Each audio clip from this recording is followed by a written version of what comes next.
this neighborhood and downtown and throughout Kalamazoo.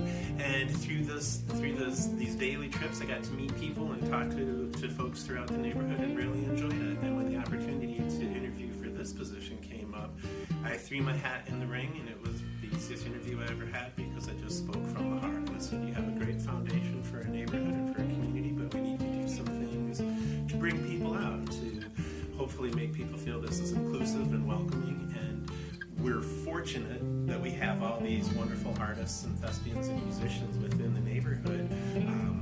Let's see what we can do to help kind of promote what their vision and their desire for the neighborhood is. And so the best part of my job is that I get to go to work with all sorts of creative folks, and many of them were friends to begin with, and through these friends I've met other friends, and the neighborhood is just really a ripe community for creativity and for arts. And I think we've been in the vanguard of installing art, installing murals. We do art hops, we do free events in the park, and the events in the park are always a catalyst for further events because people come up and say, like, this is great, could we do a block party, could we do this? And say, absolutely, let's try to figure out how to do that. And I think hopefully one of the hallmarks of my time here has been that we really do try to knock that door off the hinges, and when people come in with ideas, try to figure out how to make them happen and make them feel like this is your neighborhood, this is your neighborhood association.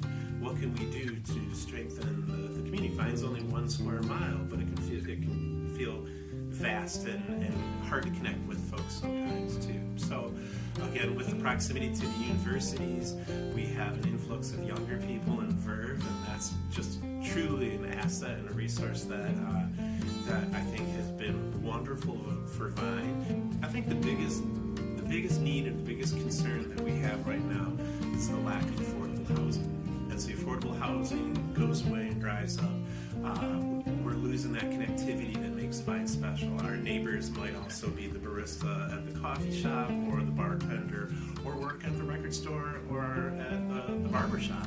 And I think that those, what was commonly referred to now as third spaces, places for people to meet and interact outside of work or home, that's where the neighborhood association can play a crucial role. But where we're struggling is how do we offset the disappearing of the affordable housing that made this neighborhood so attractive to artists, musicians, and creatives. And we used to always say that if one partner had like a quote-unquote real job, the other partner could sort of indulge some of these things and pursue these passions of art and creativity.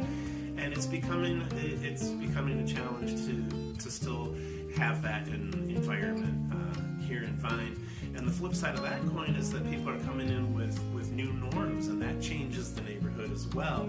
It tends to change the neighborhood for the better often, but it's also still some friction as residents who have lived here for 20 years incorporate new residents and try to figure out how to bring everybody into the fold, and things that might not have been a concern 20 years ago. For somebody that just moved in recently, then that might be the biggest issue that they have on their block. And so how do you respect that, and also continue to have conversations where there is some efficacy and there is some agency, but you still respect that this is a neighborhood that has traditionally had a real open flow and been real hospitable to all sorts of folks. So that's our goal, is to really be a welcoming environment for all.